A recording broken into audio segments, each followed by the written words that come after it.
Okay, so social media. Um, what I'm going to try and do here is just give a bit of an overview of what we think are the most important social media channels for electrical and security and fire companies during this year. What ones you should be using.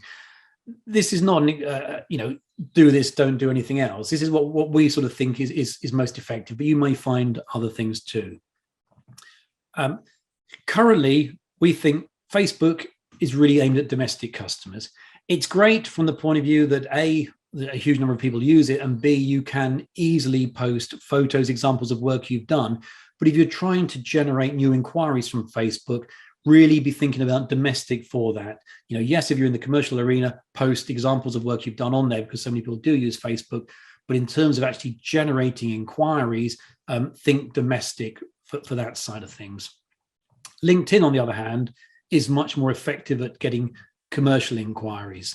So if you are a business that does domestic and commercial, personally, I would have both Facebook and LinkedIn, and I'd be posting on there maybe once a month, just a quick update on what you're up to. So maybe a photo of a job you've just finished, maybe a team photo, a photo of a van, those kinds of things, just a brief update. And I'd put it, if you're doing commercial and domestic, I'd be putting it on both of those because they are both big and both very, very visible. Instagram, easy to use. And if you're doing Instagram, just photos of past work. I wouldn't be looking at Instagram to generate inquiries. I certainly wouldn't be advertising on it, but you can showcase what you've done very easily there. YouTube, we use YouTube ourselves, and it's good, and videos are fantastic.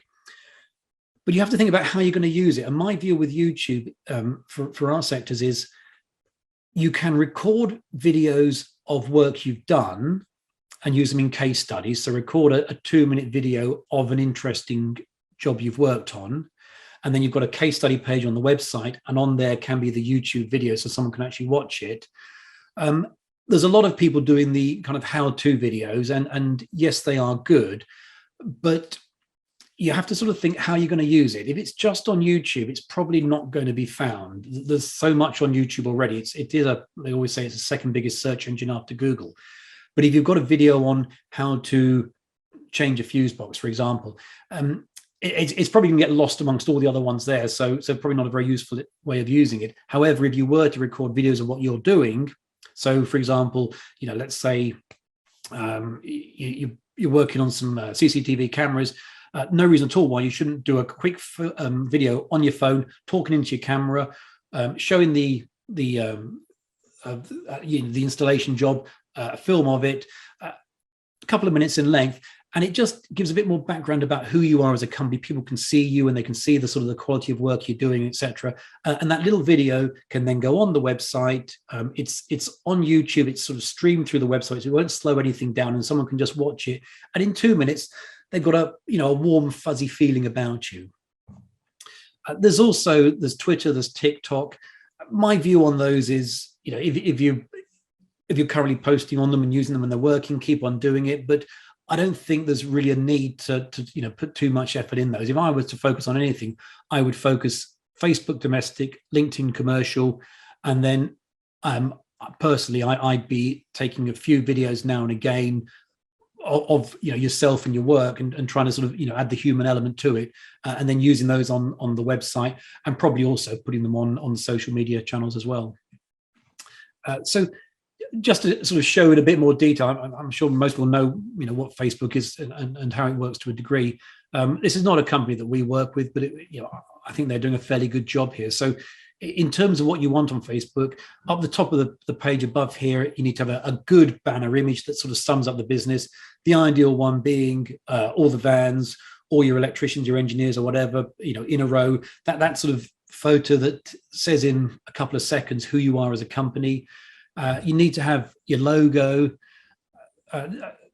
My view on with logos is it's got to be easy. So we look at this one here, you can't really read it. It's presumably it's this whole logo here squashed into that space. I would just have taken that little shield symbol there and put it there so it can be easily seen. Text about the company is needed, contact details, website, phone number, email address. And then in terms of what you post, personally, my view is photo of a good job you've worked on, couple of lines of text. You take on a new employee, bit of information about that person. Now and again, a bit of information about the company, a photo of the office, a photo of the vans, those sorts of things. And just posting maybe once a month, with a quick update on what you're doing.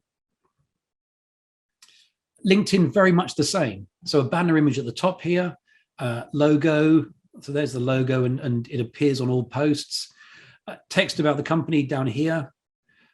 And with text about the company, my view always is get the most important stuff in first, because there are 3 lines that show, and then if someone clicks on see more, it shows a lot more.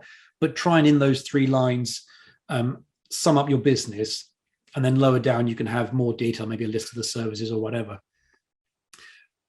It's also really important with LinkedIn to have a personal profile, because you'll find a lot of people search for you by name rather than the company. And if you've got a personal profile that looks very good and professional, it sort of validates everything else. It just puts them at ease that you are a business that knows what you're doing. You are, as an individual, an expert in your trade. So make sure your personal profile has a photo, has a banner image, maybe the same as the company one. You don't need to post on it regularly, but make sure that the words about you look good, because it is too easy these days to type in to Google or wherever a person's name and their company, and then read about them. And LinkedIn will always come up very high up in the search results, so you can get a feel for who somebody is. So be sure that the words are what you want them to be. And lastly, I was going to just say, post occasionally. And by occasionally, I mean once a month, once every couple of months. You don't have to be doing these all the time. Same with Facebook. Now and again, need to try and avoid doing nothing for a year, because it always looks a bit bad if the last post was 50 weeks ago. You sort of think, well, what's this company up to? But if it was 4 or 5 weeks ago, then that's fine. So just post occasionally, about once a month. If you're going to use YouTube, obviously set up an account. You can put a banner image and a logo on YouTube as well, and then record the videos to use on the website. And as I mentioned before, I'd be thinking things like a team video, a quick, here's the team. Yeah, okay, it's a bit embarrassing and cringy. However, if someone has been recommended to your company, is looking at you on the website and watches a 1-minute video of your team, and there's 3 or 4 people there, and they're all quite pleasant and everything else, well, that's it. That's the warm fuzzy feeling that will persuade them to then contact you. A quick video of the office, maybe from the outside, maybe a quick one through the front door, that if you've got sort of a reasonable sized premises inside. Work you've done is the obvious and easy one to do, and if you can, try and show yourself working as well as the actual job, because it's always nice to see an actual person in there. Interesting projects. And if you want to do how-to videos, yes, do them, but there is massive competition already out there for them.